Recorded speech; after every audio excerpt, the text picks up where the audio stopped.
enseñado sobre el tema de lo terrenal y lo eterno, las cosas que tienen que ver con lo terrenal, son cosas no necesariamente malas. Hay cosas que son en un carácter benéfico, el comer, el descansar, y que de hecho sirven para glorificar a Dios. Dice de tal manera que si comen o beben o hacen cualquier otra cosa, háganla como para Dios.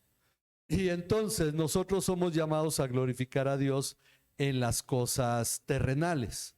Pero están las cosas celestiales, las cosas de arriba. Hemos hablado también de ello. Lo que hemos señalado es que el Antiguo Testamento estaba enfocado en las cosas terrenales. Y tenía que ser así porque aunque Pablo dice la ley es espiritual y la ley es espiritual, finalmente se aplicaba a hombres carnales. Vivían de acuerdo a la carne, vivían en los sentidos finalmente terrenales meramente, porque no se les concedía el nacer de nuevo. No tenían el Espíritu Santo más que unos cuantos. David por el Espíritu Santo, varias cosas que dijo, he citado en el Nuevo Testamento. Él escribe los salmos, Salomón escribe salmos, el Espíritu de Santo obra en algunos profetas, obra en Moisés. Y finalmente lo vemos actuando el Espíritu Santo. Mas no todo el pueblo de Israel tenía el Espíritu Santo y nadie nacía de nuevo. La ley tenía que enfocarse en las cosas terrenales porque estaba destinada a hombres terrenales, tal como hoy en día la ley sigue estando enfocada a los seres humanos que no han nacido de nuevo. Y esta es una de las partes importantes. El segundo pacto o el nuevo pacto está enfocado en las cosas celestiales, ya no en las terrenales. Ya no es cuestión de qué cosas comemos, aunque todavía hay cristianos que aseguran que sí, que esto hace diferencia, que hay que guardar ciertos días, etcétera. La palabra es muy clara: el reino de los cielos no consiste en comida o bebida, no consiste en considerar un día superior a otro. Si alguien decide hacerlo, lo hace para Dios, pero si alguien decide no hacerlo, también lo hace para Dios. No es cuestión de esto, el reino de los cielos o el nuevo pacto que está enfocado en el reino de los cielos. ¿Qué hemos señalado? Ya varias cosas que ahora solo resumo. Lo que Hebreos nos dice es que la ley era sombra de las cosas que habían de venir. Lo mismo dice Colosenses 2. Sombra y no la realidad misma de las cosas. Veíamos la sombra. Hoy en día hablábamos en el curso 4, que hoy, por cierto, ya concluimos. Hablábamos de que el día de reposo es la sombra o la imagen, el reflejo del reposo de Dios y del reposo del cristiano. El día de reposo, guardar el sábado, era una orden en la ley. No nos está obligado a nosotros, porque ahora lo que nosotros somos llamados es a entrar en el reposo de Dios, que esto debe actuar cada día de nuestra vida.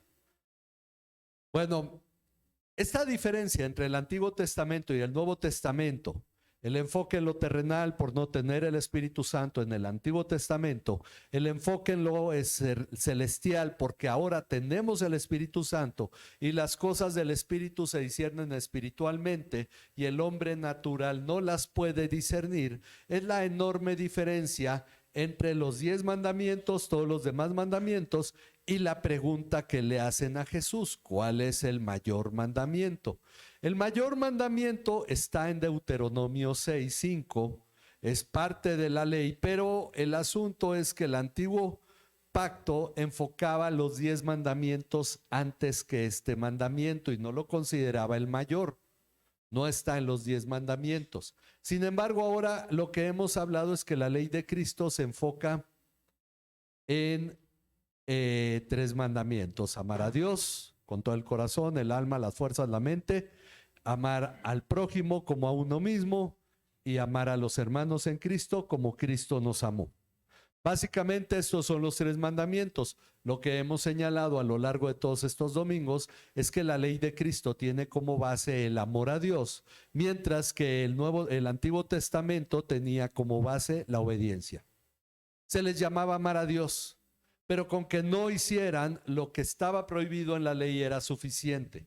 Ahora en la ley de Cristo, amar a Dios es la base esencial, pero eso no significa que en el antiguo pacto la intención no fuera que el pueblo aprendiera a amar a Dios. Cuando Jesús dice, el versículo 40 que leímos ahorita de Mateo 22, de estos dos mandamientos dependen toda la ley y los profetas, está dejando algo muy claro.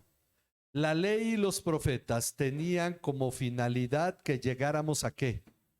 Amar a Dios. Los 10 mandamientos, de hecho, 6 de ellos, 4 de ellos, perdón, 4 de ellos se enfocan en Dios. No tener dioses ajenos, no levantar imagen ni semejanza para adorar de ninguna cosa creada, el no tomar el nombre de Dios en vano y guardar el día de reposo. 4 mandamientos que se tenían que hacer. ¿Por qué? La intención inicial de todo esto era amar a Dios. ¿Cuál era la diferencia entre David y Saúl, por ejemplo? Porque recordemos que Saúl lo que hizo fue cometer actos relacionados con el culto.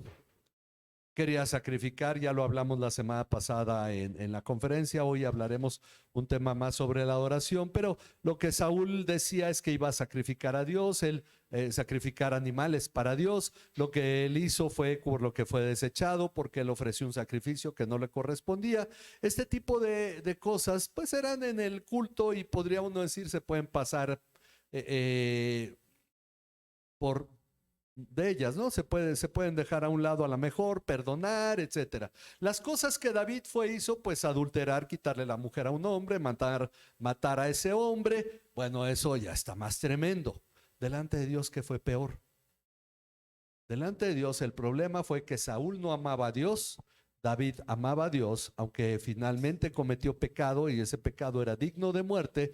La sentencia que Dios envió por medio del profeta Natán es: tu pecado ha sido remitido, no morirás. Sin embargo, la sentencia hacia Saúl fue: Dios te ha desechado para que ya no seas rey. Entonces, notamos algo. ¿Cuál fue en realidad la diferencia? El amor a Dios. La intención de la ley era que se amara a Dios. Hay cosas que a veces pensamos que no estaban en la ley, pero sí estaban. Sin embargo, la ley, por ser terrenal, es como más gráfica en ese sentido. Ahora, nosotros, en un modo, aunque podemos decir estamos en la gracia, ya somos llamados directamente a amar a Dios. Y este es el gran mandamiento de la ley. El segundo es semejante a ese mandamiento, ya los hemos explicado.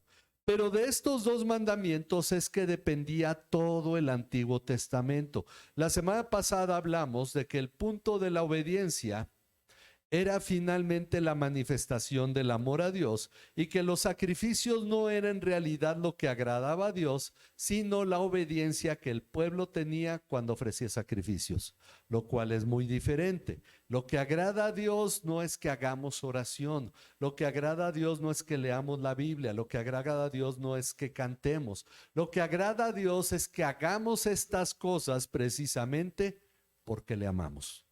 ¿Sí me explico en ese sentido? Porque se puede cantar sin amar a Dios, ¿sí o no?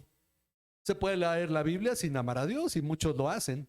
Se puede orar sin amar a Dios, muchos lo hacen por la buena fortuna, para que le vaya bien, lo hacen por egoísmo. Pero entonces lo que agrada a Dios, ¿qué es? Que lo que hagamos sea lo que hacemos por amor a Dios. Esto nos enseña a nosotros que ya desde el antiguo pacto, el verdadero sentido y de todas las palabras de los profetas. Miren, tal vez el profeta que le tocó la parte más terrible fue a Ezequiel. Ezequiel, que ya estaba cautivo en Babilonia. Él se fue en la primera deportación, ya estaba allá cuando Jerusalén todavía no caía. A él le tocó toda la imagen de todo lo terrible que Dios iba a hacer con Jerusalén. Y él estaba a miles de kilómetros de distancia. Porque lo que finalmente Dios estaba señalando a través de Ezequiel y que constantemente lo repite, si ustedes han leído ya en su diario devocional el libro de Ezequiel, habrán visto muchas veces la frase: para que conozcan que yo soy Dios, que para que conozcan que yo soy el Señor. Esa sería la característica del libro de Ezequiel: para que conozcan que yo soy el Señor. Pero el Señor quería hacer que la gente le tuviera miedo o que la gente le amara. El problema de Israel fue que dejó de amar a Dios. Por eso lo compara a una mujer constantemente, a Judá, con su hermana Samaria, y los compara de esa manera, porque el interés de Dios en el antiguo pacto es que el ser humano le amara. Y esto es lo que ahora Jesús ya revela de una manera más clara. Por eso nos pone el ejemplo en el Sermón del Monte. El matar es pecado, pero el insultar también lo es. El decirle al hermano fatuo, el decirle necio, los hace igualmente pecadores. Entonces, las verdaderas intenciones Jesús las revela en el Sermón del Monte cuando dice, ustedes oyeron que fue dicho, mas yo les digo. Y nos señala aspectos como el hecho de que en el antiguo pacto, por ahí luego pueden leer el Salmo 137 y van a ver que es muy crudo al su último versículo, pero se van a dar cuenta cómo el odio hacia los enemigos era un aspecto en cierto modo válido en el antiguo pacto. Y por eso Jesús dice, ustedes oyeron que fue dicho, odiarás a tus enemigos y amarás a tu prójimo. Sin embargo, yo les digo que a los enemigos, ¿qué hay que hacer? Ya no podemos orar como David, que decía, Señor, destrúyelos, Señor, no los dejes prosperar, Señor. No, ahora ¿qué debemos hacer? Bendecirlos, orar por ellos. Porque eso refleja a Dios, que hace salir el sol sobre justos e injustos, sobre aquellos que le aman y no le aman. Miren, todo cristiano esperaría que alguien blasfema de Dios y le cayera un rayo. Y uno ve que a la gente pecadora hasta le va mejor muchas veces que el cristiano. Por ahí está el Salmo 73 de Asaf. Pero Dios es misericordioso para con los malos. ¿No deberíamos serlo nosotros? Noten qué diferencia, qué se requiere para poder hacer esto que no tenía la gente en el antiguo pacto. El Espíritu de Dios. Tú no puedes ahora en el nuevo pacto odiar a tu enemigo, menos a tu prójimo.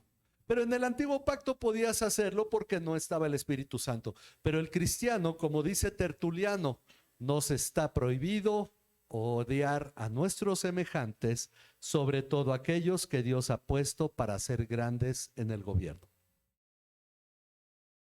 ¿Cuál es el reflejo de que somos de Cristo? Precisamente porque hacemos esto. Vamos a ver en la conferencia un poco sobre esto, que el motivo para cumplir con ello es primeramente que amamos a Dios. Esa es la base. Porque ahora tenemos un cristianismo muy a la ligera que dice yo amo a Dios, pero no hace lo que Dios dijo. Entonces tenemos que entender que las cosas que hacemos las tenemos que hacer, y desde el principio de la creación lo que Dios esperaba no es que Adán solo le obedeciera, sino que Adán le amara. Y vamos a hablar más sobre esto. Pero estamos en esta enseñanza, vamos a continuar algunos domingos más, estamos en esta enseñanza sobre la diferencia entre el antiguo pacto y el nuevo pacto, que es la ley de Cristo. Vivimos en la ley de Cristo y por lo tanto nosotros tenemos que someternos a la ley de Cristo, cuyo primer mandamiento ya lo leímos: amarás al Señor tu Dios con todo el corazón, con toda tu alma, con todas tus fuerzas, con toda tu mente. Amarás a tu prójimo como a ti mismo. Y el otro mandamiento, que es nuevo porque lo pone Jesús posteriormente en el aposento alto, es que se amen los unos a los otros como yo los he amado. Es lo que dice Jesús. Que sea de esta manera, que seamos una iglesia que entienda esto, porque el tema que estamos viendo en las conferencias es adoración. Y créanme, en realidad la iglesia hoy en día, en la mañana leí un manual de adoración de un buen autor y se le olvidó señalar la base de la adoración: el amor a Dios. Y empezó a hablar más de la liturgia, empezó a hablar del principio regulador y todo esto. No importa si no amas a Dios, no es adoración. Así es que estaremos nosotros hablando en un rato más sobre esto, pero recordemos, desde el antiguo pacto las cosas que encontramos en el nuevo ya estaban ahí ocultas, y por eso Jesús dice: de estos dos mandamientos depende la ley y los profetas. Vamos a orar. Padre, alabamos y bendecimos tu nombre y te damos gracias por todas las cosas que tú nos has concedido para que nosotros, Señor, en verdad tengamos una vida apacible, una vida agradable a ti, Señor, una vida en la que seamos edificados, y lo primero que nos pides es que te amemos, Señor.